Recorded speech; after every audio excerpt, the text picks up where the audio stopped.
Welcome to the channel physics classes with Devina Tiwari. आज की video में मैं एक एग्जाम्पल की हेल्प से आपको समझाऊंगी कि अगर दो डिफरेंटली चार्ज कॉन्सेंट्रिक शेल्स हैं जिसमें आउटर शेल के अर्थिंग करने से पहले और अर्थिंग करने के बाद चार्जेस का रेशियो क्या होगा, कैसे कैलकुलेट करेंगे, इसको एक एग्जाम्पल की मदद से समझाऊंगी। वीडियो शुरू से आखिरी तक ज़रूर देखिएगा और जो लोग नए हैं चैनल को ज़रूर सब्सक्राइब कर लीजिए। फिगर देखिए, इसमें R और 2R रेडियस की दो कंसेंट्रिक शेल्स हैं। अंदर वाली शेल पर Q1 चार्ज है, बाहर वाली पे Q2 है। अंदर का वोल्ट 2 वोल्ट है, बाहर का 3/2 वोल्ट है। अब अगर बाहर वाली शेल को स्विच की मदद से हम अर्थिंग कर सकते हैं तो अर्थिंग के पहले और अर्थिंग के बाद दोनों शेल्स के चार्ज का रेशियो क्या होगा, ये कैसे निकालेंगे हम समझेंगे। सबसे पहले चार्जेस का रेशियो निकालने के लिए हमें पता होना चाहिए कि पोटेंशियल का फार्मूला क्या होता है। तो Q चार्ज अगर R डिस्टेंस पर रखा है तो फार्मूला होता है पोटेंशियल का V = KQ/R। अब आपने इस शेल का पोटेंशियल निकाल लिया तो KQ1 इस पर चार्ज है तो KQ1/R। क्या सिर्फ इतना ही पोटेंशियल होगा इस शेल पर? नहीं। क्यों? क्योंकि Q2 चार्ज बाहर भी तो है, तो Q2 की वजह से भी तो पोटेंशियल होगा इस पर। अब Q2 की वजह से इस शेल पर पोटेंशियल कैसे निकालेंगे, ध्यान दीजिएगा।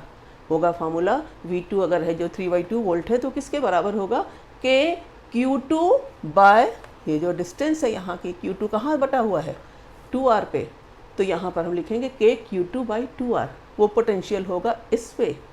बहुत सारे बच्चे सोचते हैं कि यहाँ R है तो हम यहाँ पे 2R क्यों लिख रहे हैं। Q2 तो यहाँ पर है तो डिस्टेंस इसकी 2R है और पोटेंशियल जो सरफेस पर होता है वही अंदर भी, तो इसका पोटेंशियल KQ2/2R है वो यहाँ पे भी होगा। तो अब हम V जो दिया है इनर वाली शेल का 2 वोल्ट, तो हम इक्वेशन क्या लिखेंगे, 2 = KQ1/R। वो तो Q1 की वजह से जो इनर शेल पर है और Q2/2R जो आउटर पर है। Q2 है और उसकी डिस्टेंस है 2R। चार्जेस को कहाँ रखा हुआ माना जाता है, सेंटर पर।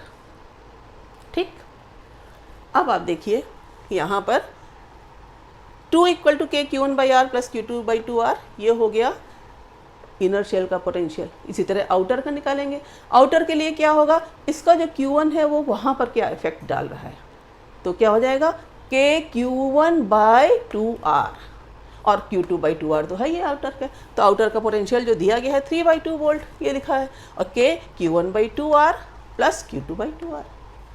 अब आप देख रहे हैं इसको 2 से डिवाइड मल्टीप्लाई कर दिया ताकि यहाँ भी 2R हो जाए, तो ये हो गई इक्वेशन नंबर 1। और ये 1 में 2 से डिवाइड कर दिया तो ये 4/3 = 2 Q1 + Q2/Q1 + Q2। इसका क्रॉस मल्टीप्लिकेशन करके सॉल्व कर लिया तो Q1/Q2 आ गया 1/2।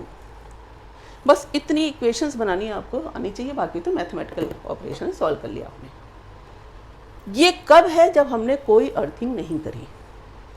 अब आती है बात कि अगर आउटर शेल को स्विच ऑन करके अर्थ कर दिया जाता है।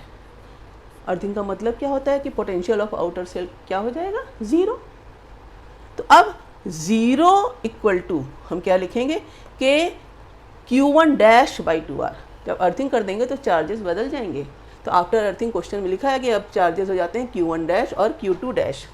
तो अब Q1-/Q2- निकालना है। उसके लिए सिर्फ एक इक्वेशन चाहिए कि इसका पोटेंशियल 0 है तो 0 = इस पर पोटेंशियल है Q2/2R और इसका Q2-/2R और इसकी है Q1-, तो यहाँ पर आप Q1-/2R लिखेंगे। तो Q1-/2R Q2-/2R, तो V2 = K this Q1- + Q2-/2R = 0। इससे Q1- + Q2- = 0, यानी कि Q1- Q2- = -1।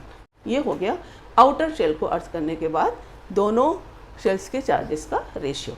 उम्मीद करती हूँ दो कंसेंट्रिक शेल्स में आउटर शेल को अर्थ करने के पहले और बाद में दोनों के चार्जेस का रेशियो क्या होगा आपको ज़रूर समझ में आया होगा। Thank you.